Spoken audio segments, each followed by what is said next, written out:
Welcome to Networking RX, a podcast devoted to helping business professionals like you enhance your networking skills in order to become more proficient giving and receiving quality business referrals and improving the overall quality of your life and the lives of those around you. The Networking RX podcast is a production of AmSpirit Business Connections, an organization whose mission is to empower business success through networking. Welcome to the Networking RX podcast. I'm your host, Frank Agan, founder and president of AmSpirit Business Connections. Today, I kind of have a guest. I kind of have a co-host. As our ongoing subscribers know, often it's just me sharing ideas and insights on this podcast. But occasionally, I will bring on subject matter experts, people who can talk on relationships. And today, I have with me Nikki J. Davies. Nikki, welcome to the program. Hi, Frank. It's really good to be here. Now, just for people to know, Nikki's actually in Florida, but she's usually across the pond over in Europe. I don't know, Nikki, you want to talk about your podcast, and then I'll kind of introduce why we're doing it this way, which is different for both of us. It is, sure. So I have a podcast as well, which is called Developing Inspired Leaders. And it's very much about looking at leadership and being led by that inner voice and being really who you are, not trying to be anything other than who you really are. Yeah. Well, and we were introduced, shout out to Sajjad Hussain. We were introduced by Sajjad, who did a wonderful interview on your podcast, which I listened to, but you and I had a conversation after he introduced us. And it was a great conversation, and we kind of came up with this revelation of, you know what, all the people I know who are really good at networking, really good, are well networked, are leaders. And you kind of, all my leaders are well networked. Okay, let's kick this around. And I don't know. I don't know where to jump off on that. I think, I have noticed this for a long time. Let me jump in by saying this. People who are good at networking, who are good at building relationships, and maybe that's the common denominator, relationships. People who are good at networking are really good at focusing their minds on serving other people. And that's, they're not really worried about what they get, but they're just focused on serving other people. I don't know. You talk to leaders all day. You coach and you consult with leaders. Thoughts on that?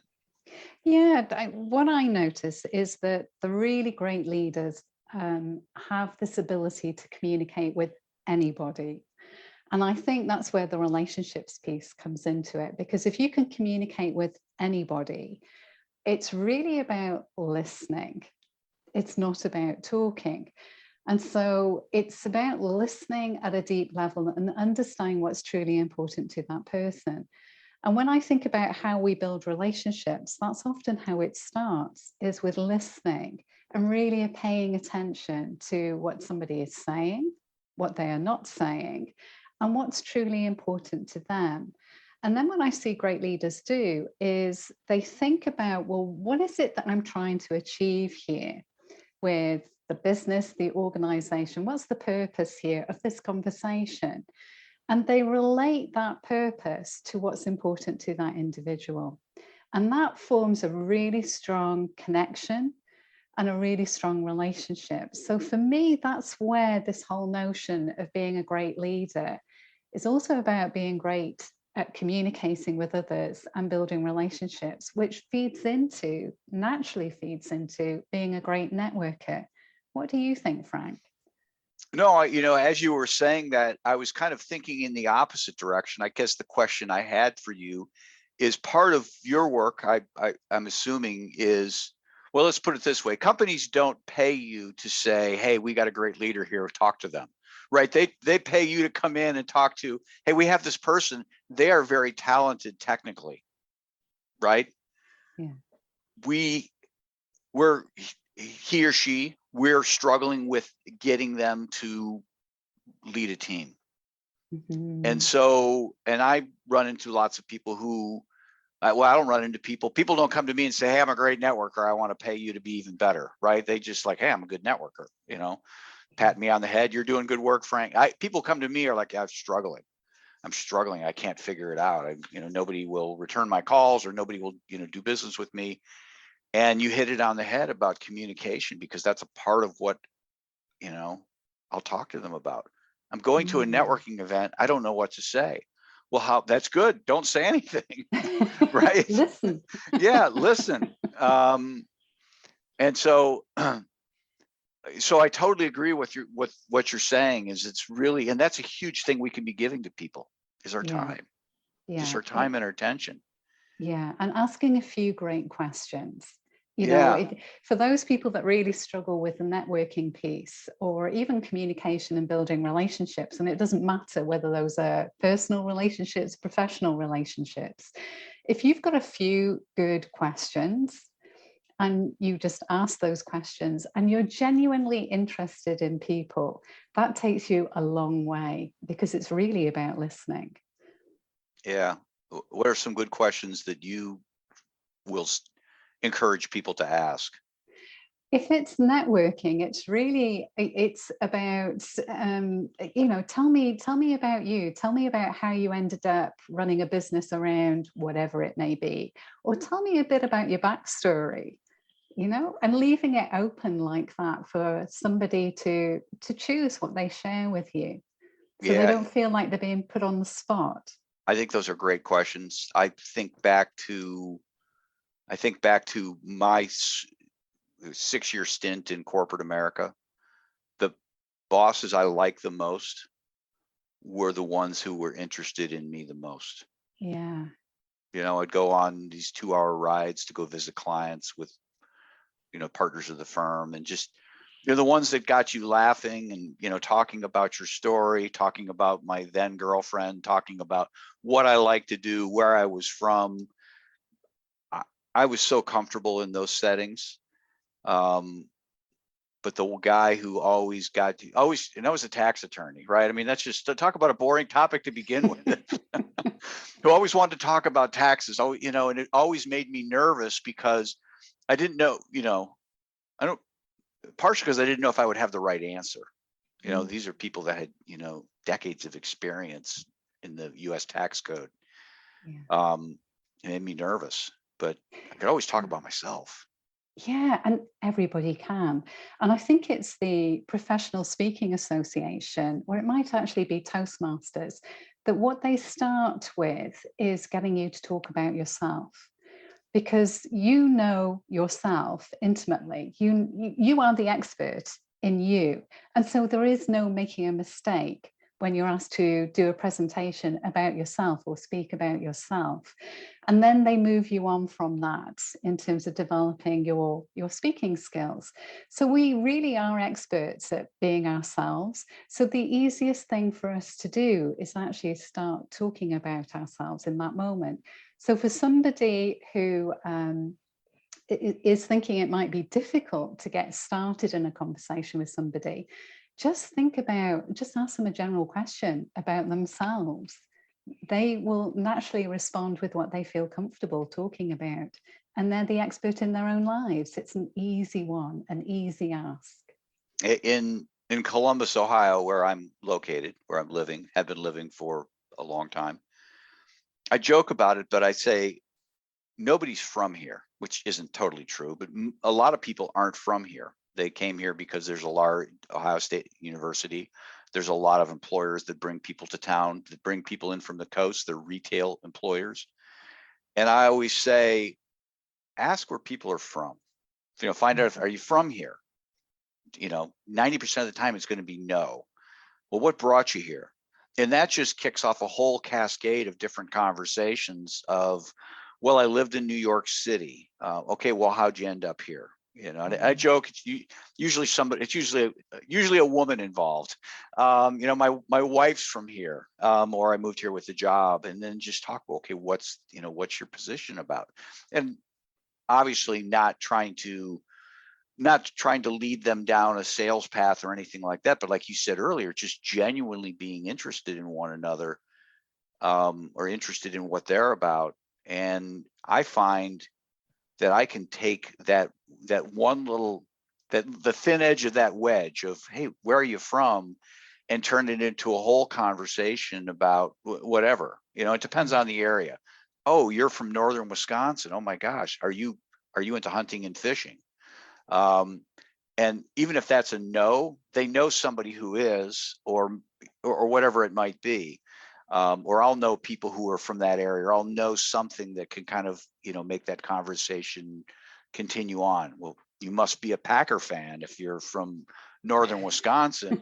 Well, yes, or whatever it might be. But I like the notion of having, and I tell people, just, come armed with a few good questions.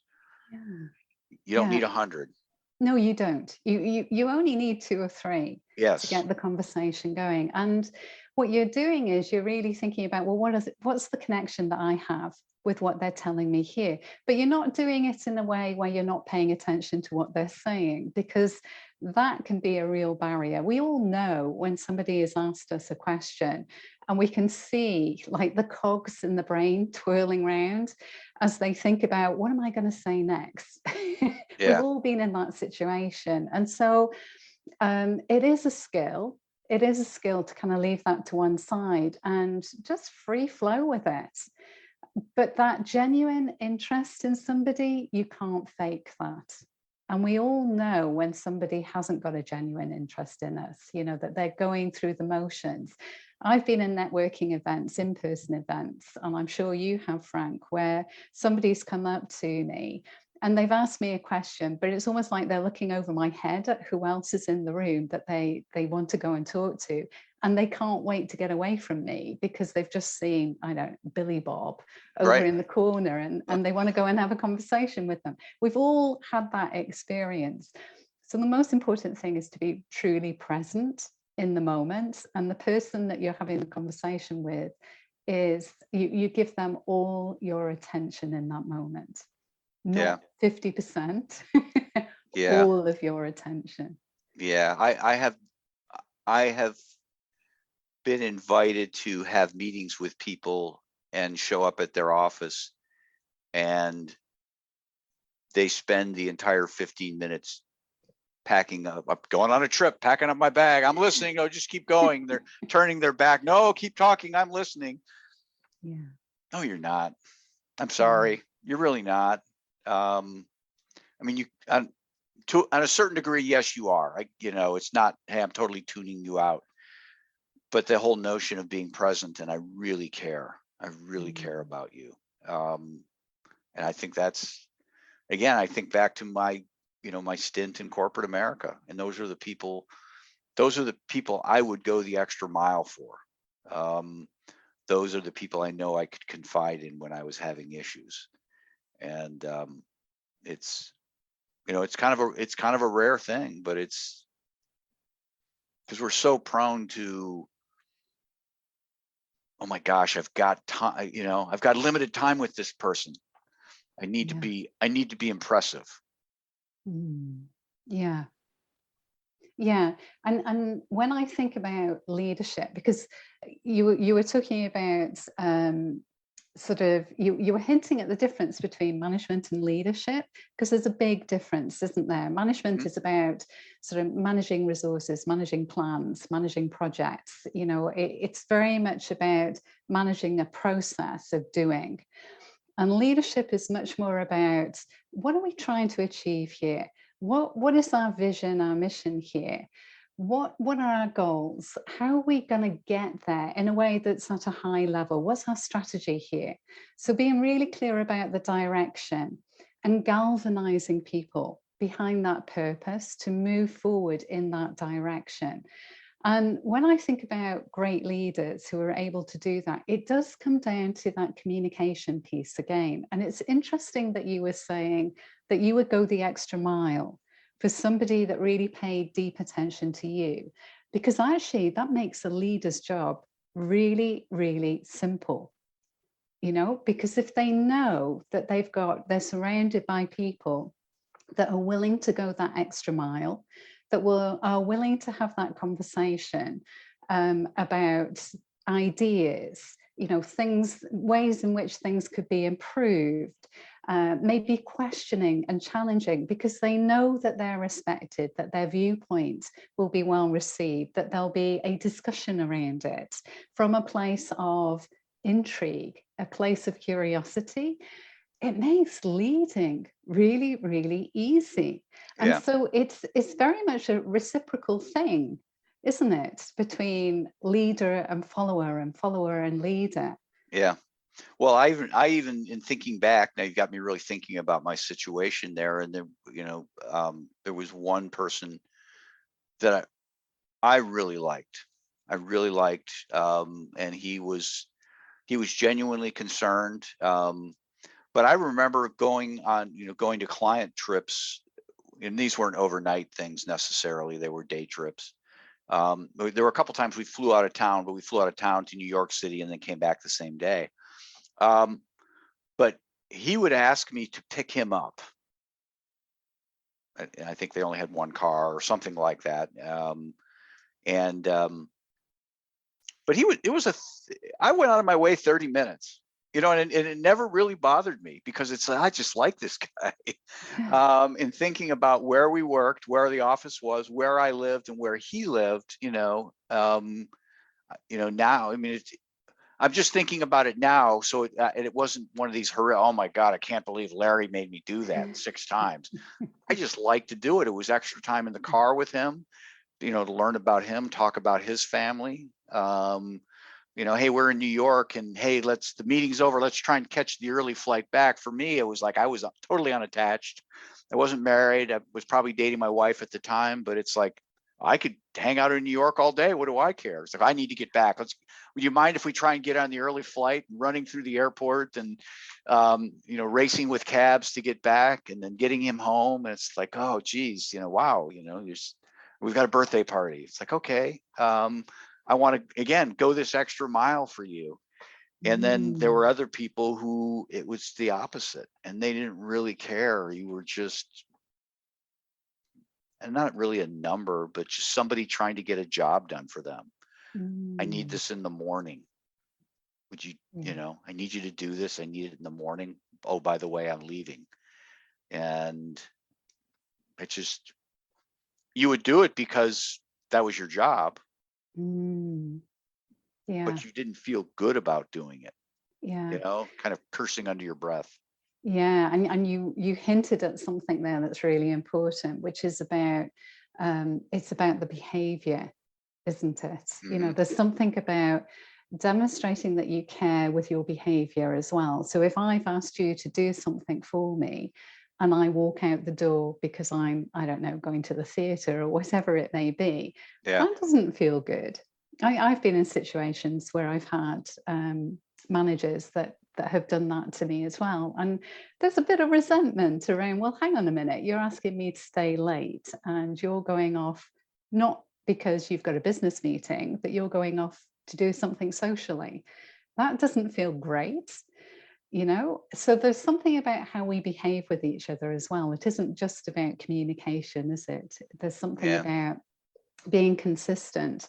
If we're demonstrating that we care, we respect people in our communication, it also flows through in terms of our behavior as well, doesn't it? Yeah, in thinking about the one, I'm trying to leave people's names out of this.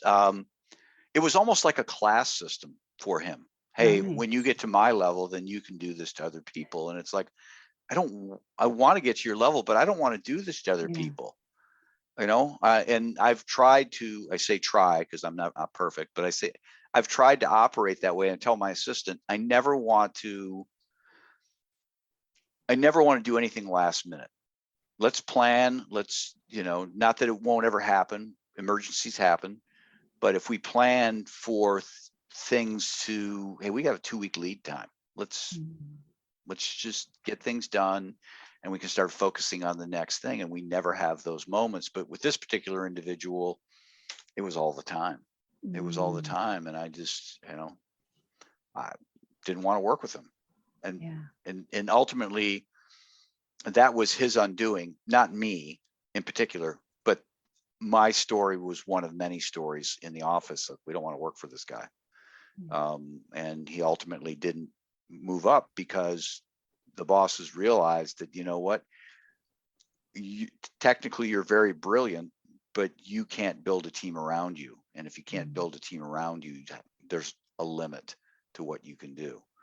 And here's the thing, Frank, about that story. You know, you were saying earlier about how you could see there's a problem with somebody, they need sorting. And yeah, we get quite a lot of requests from organizations to sort out a problem manager, but we get more requests which are about working with talented managers and helping them step up as leaders. And recognizing that the thinking that's got them to where they are right now is going to go against them as they progress their careers within the organization, because it's very much focused on their team, their particular part of the organization and what they do. And we know, running businesses, that you have to have a bigger vision. You have to have a bigger sense of the overall picture, and be able to hold on to that. And it's the same in large organizations. As people move through the ranks and are promoted, there's a sense that you have to be able to step into that big picture sense of what the organization is about, whether it's a business, a government organization, a not-for-profit. And that requires you to look beyond your part of the organization and connect some dots and be able to influence and persuade your peers and senior people above you. And I guess it all comes back to communication again. Yeah.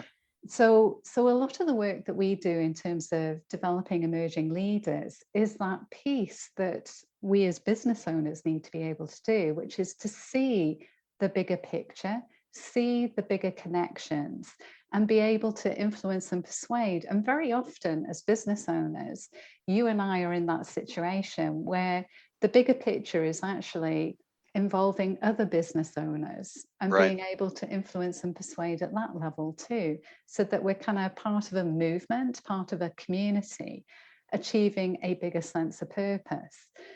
And so part of leadership, and I think this is why another part of why great leaders make great networkers, is that piece about being able to see the bigger picture and understand that just like it takes a community to raise a child, it really takes a community for a business to grow and do what it's here to do, you know, and serve people in that way. That's sort of my take on it. And I'd be interested to hear your thoughts. Well, as you were kind of talking there, what came to mind is the fictional American character of the Lone Ranger.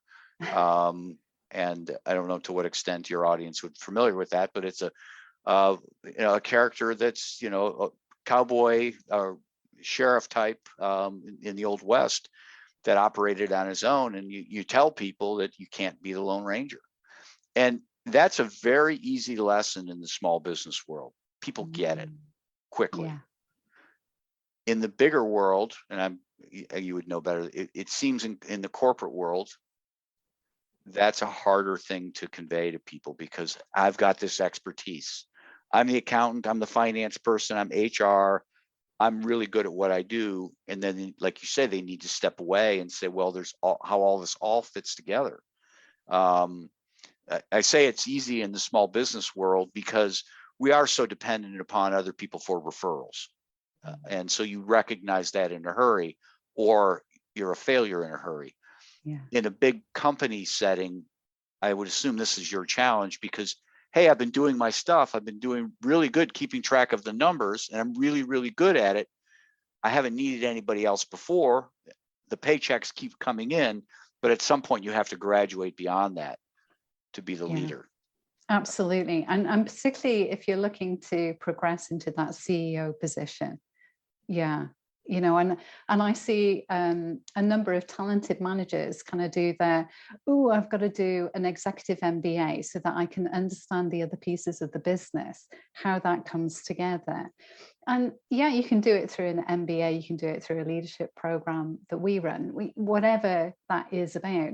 But it's that thinking. It's about being able to see how all the different areas of the business contribute to the whole, and having a firm grasp of that, and knowing that that means you need to be able to have conversations and be able to influence and persuade other people in other parts of the business and people that are in higher positions than yourself in order to progress and get those ideas out there. Yeah, when I was working my corporate job, just out of sanity, 2 or 3 times a week, I would have lunch with somebody outside the business.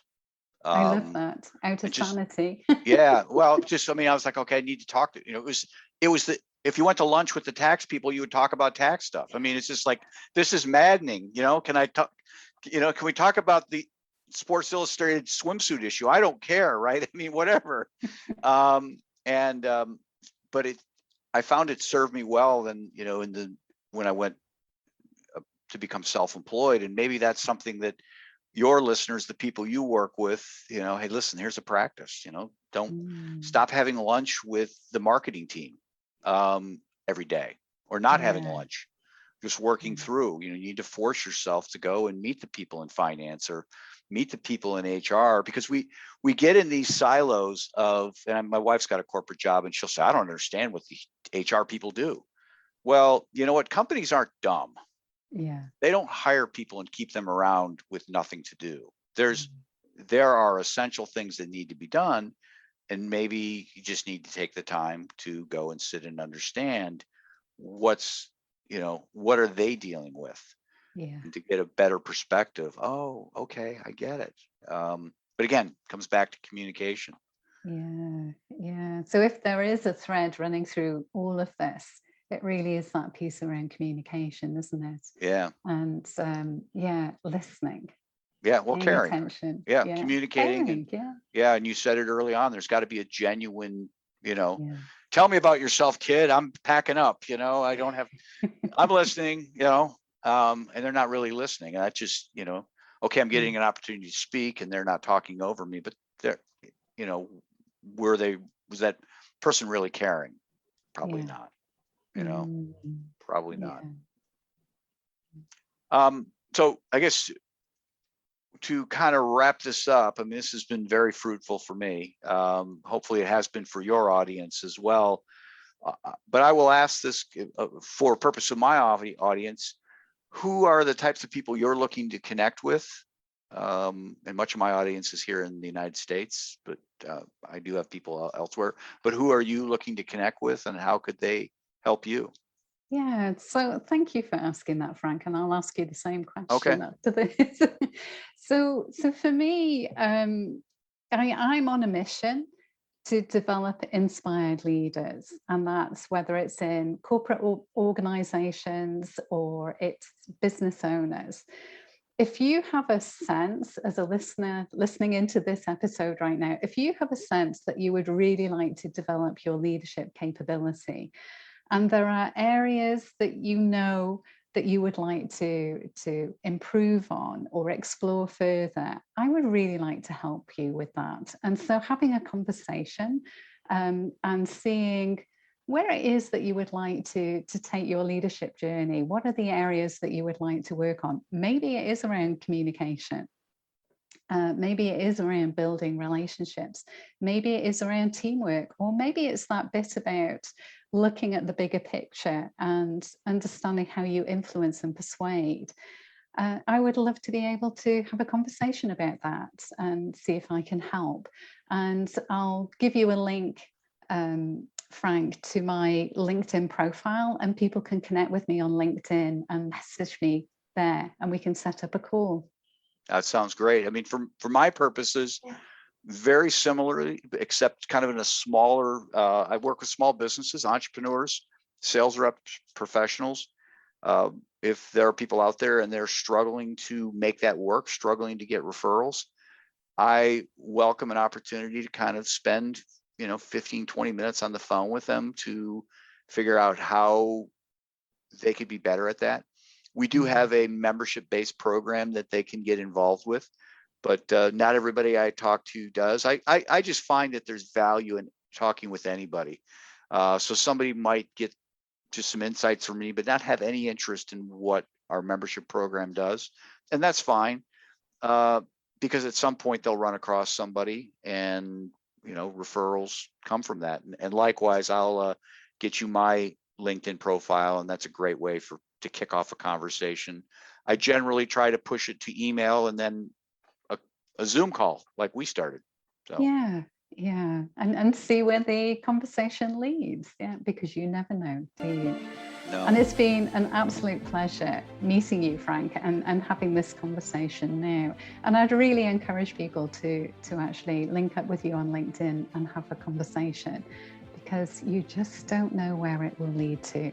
Yeah, no, I totally agree. I totally agree. And I will end it with this. Nikki's a great person to talk to as well if you do have leadership stuff. Sajjad Hussain, who connected us, he's a prolific connector. He's a good person to talk to as well. So we'll throw his name out there too. Absolutely. Thank you, Frank. Thanks for joining us on the Networking RX podcast. Please put what you've learned into action today and let us know if you have questions, comments, or ideas for future topics. You can email them to us at podcast@amspirit.com.